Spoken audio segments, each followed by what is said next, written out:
I paid for my in-laws' vacation as a surprise. On the trip, they booked a separate dinner and left me alone with the bill and the kids.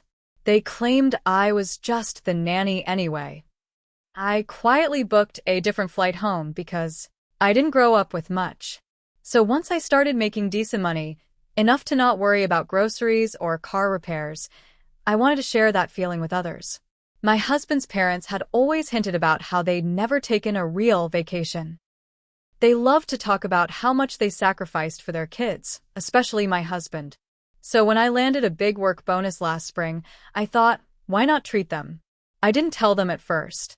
I spent weeks comparing resorts, checking kid-friendly options, and I even arranged for adjoining suites so they could be near us but still have space. My plan was to surprise them with the news at my daughter's birthday dinner. When I gave them the envelope, they cried. Said no one had ever done anything like that for them. My husband looked proud, maybe even a little embarrassed. He hadn't contributed a cent, but I didn't mind. This was my gift to the family. The problem started small.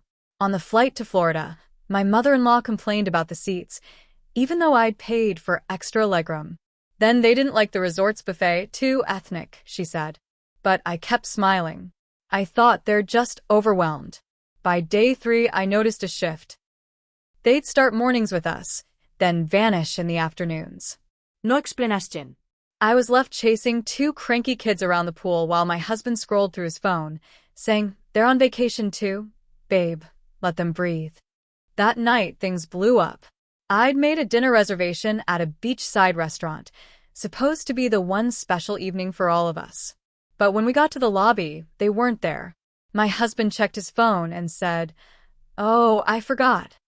Mom said they made other plans. They'd booked a private dinner cruise. No invite, no warning, just me, my 2 kids, and a $400 reservation I couldn't cancel. I sat there, sweating in my only nice dress, cutting chicken nuggets while my toddler screamed and my oldest cried because her grandparents ditched us. My husband? He stayed silent, sipping his drink like it wasn't his problem. When they came back later that night, full and laughing, I asked why they left. His mother didn't blink. "We figured you had the kids. You're the nanny anyway, aren't you?" I laughed. Out loud. Not because it was funny, but because it finally clicked. That's how they saw me. Not as family. Not even as a daughter-in-law. I was staff. The help. The woman who paid for the trip, watched their grandkids, and stayed silent. That night, while they slept, I used points to book my own flight home. Quietly. No drama. I left before sunrise. Left them the rest of the week's itinerary.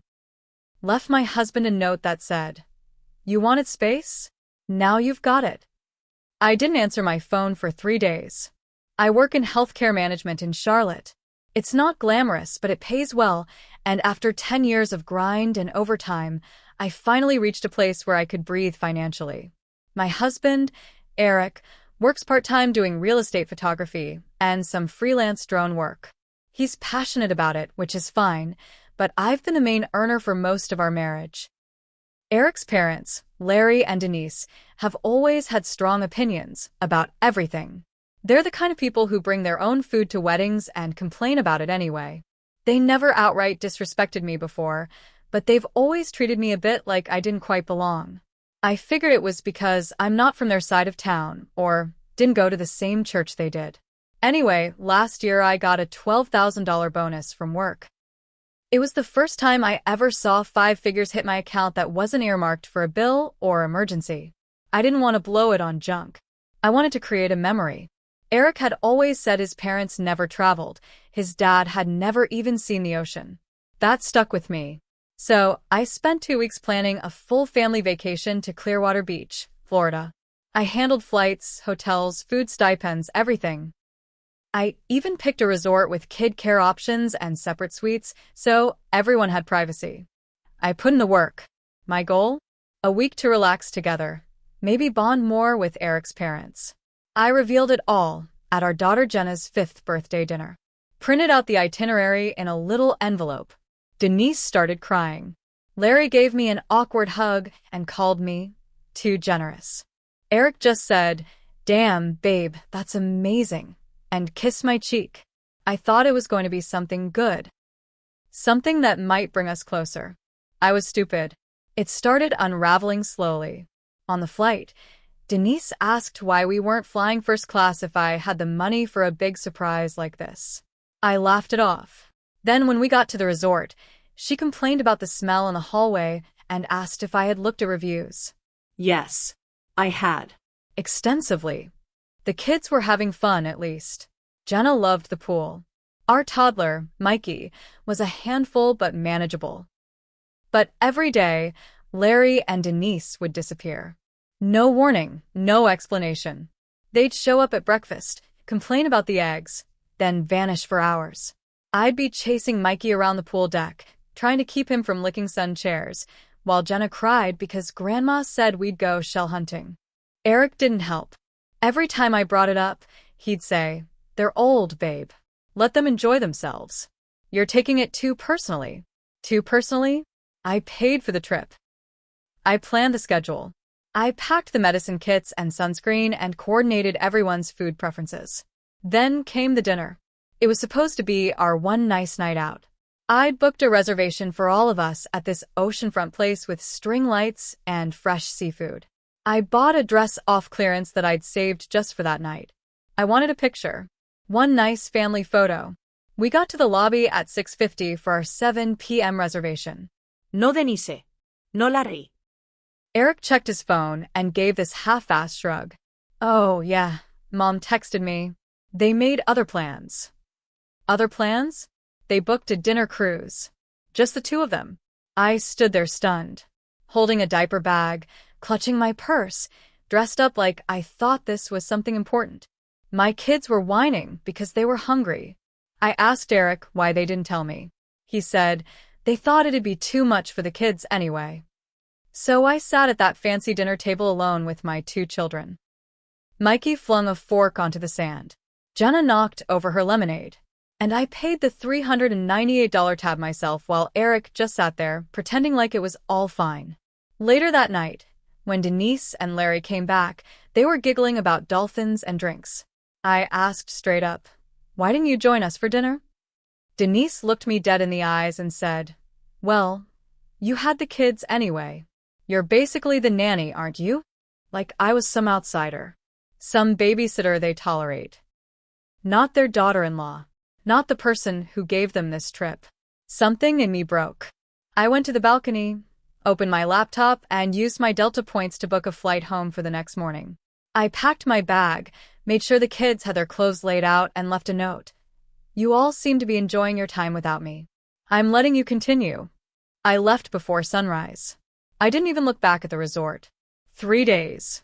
I didn't answer texts, calls, anything. Let them figure it out. I got back to Charlotte just after noon. I took a long shower, turned my phone off, and sat on the couch in silence. For the first time in years, the house was quiet. No kids crying. No one asking for snacks. No in-laws judging me. Just quiet. Around 6 p.m., my phone started blowing up. Missed calls, texts, voicemails, mostly from Eric. Some were angry, some were just confused. "What the hell? Where are you? You left me here with your kids, do you realize that? This is a new low, even for you." I didn't respond. I wasn't trying to make a statement. I wasn't playing games. I was done being their doormat. And if leaving silently in the middle of a vacation I paid for made me the villain, then fine.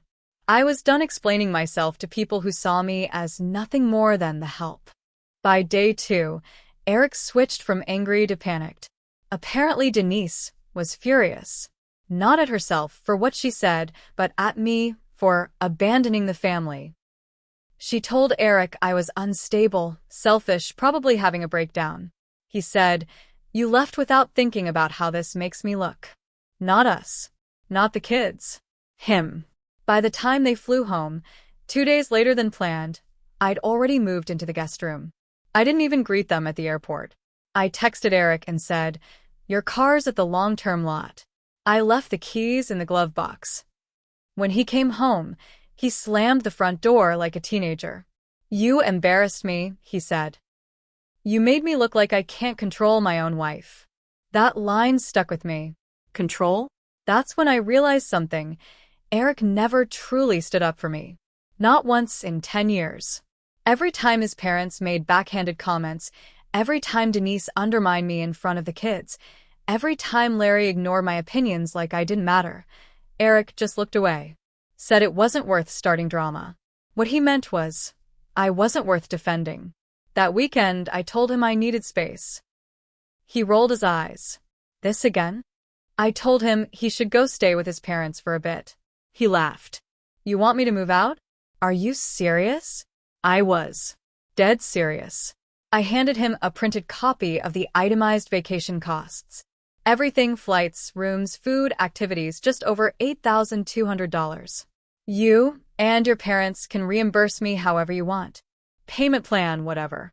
But I'm done carrying this family. Eric crumpled it up. This is insane. You think you can just turn this into a bill? No, I said. I think I already did. Denise called me the next day. Not to apologize. To accuse. You're trying to break up our family. I hung up on her. A week later, I filed for a legal separation. I wasn't bluffing anymore. Eric begged me not to. He cried, said the kids needed both of us. Said he'd go to therapy. I told him he should have considered that when he watched his mother call me the nanny and said nothing. That word stuck in my head like a bullet. Nanny. Not mother. Not wife. Nanny. I didn't answer their calls after that. But I started making plans. Not out of anger.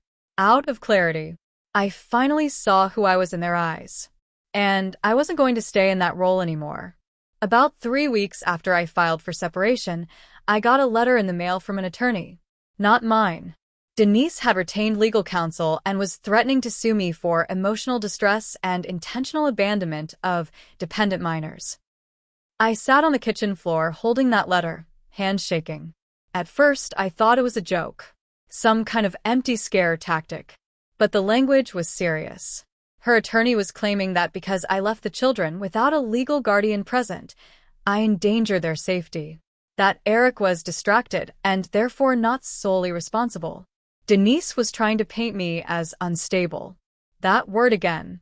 I called my lawyer the next morning. She read the letter and said, "It's weak, but it's harassment. They're trying to get leverage in case you file for custody." Custody? I hadn't even made it that far. My kids were everything to me, but I also knew I couldn't keep raising them inside that dynamic. That house. That family. A week later, CPS showed up. 2 agents, very calm, very polite. They asked if I could speak in private. Someone had reported me for emotional neglect and potential abandonment. They needed to evaluate the living conditions. I let them in. I had nothing to hide. But I knew who did it. The official report didn't name the complainant, but the questions gave it away. Have you ever left your children in someone else's care, without supervision? Were you recently out of state while the children were in another party's custody?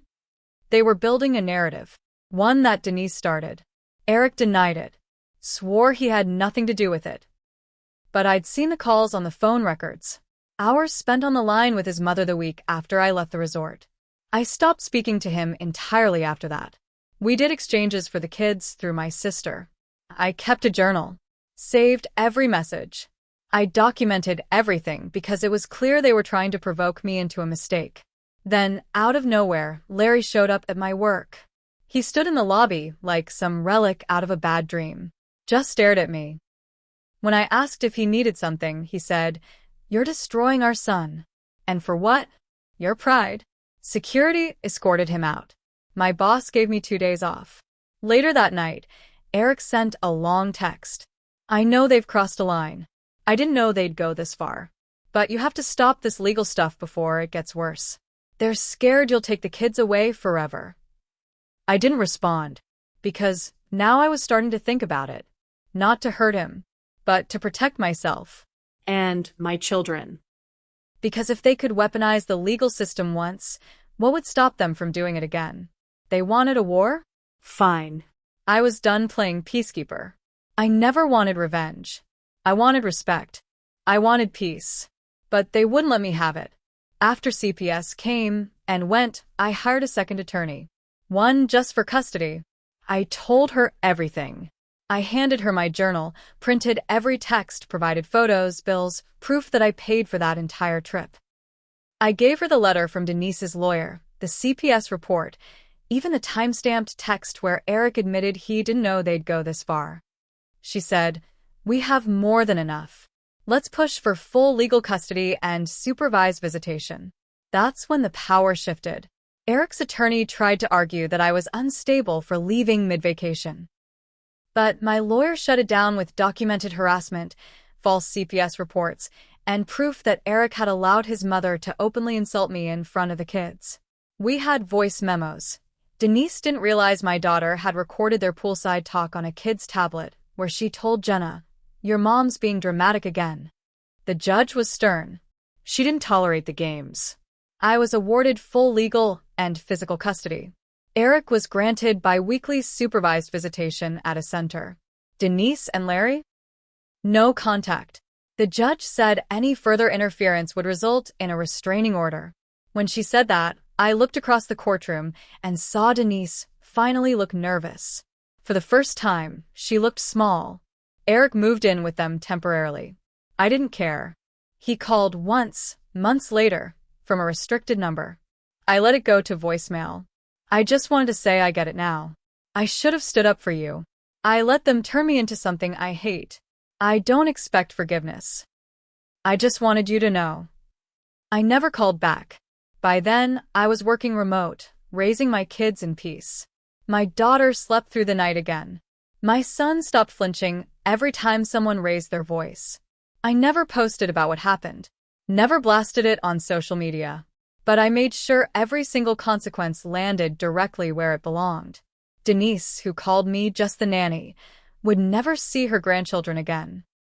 Larry, who stood in my workplace and questioned my pride, would die a stranger to my children. And Eric, who watched it all happen, who said nothing when I needed him most, lost the right to call himself my partner. I didn't destroy that family. They did. I just finally walked away from it. And this time I never looked back.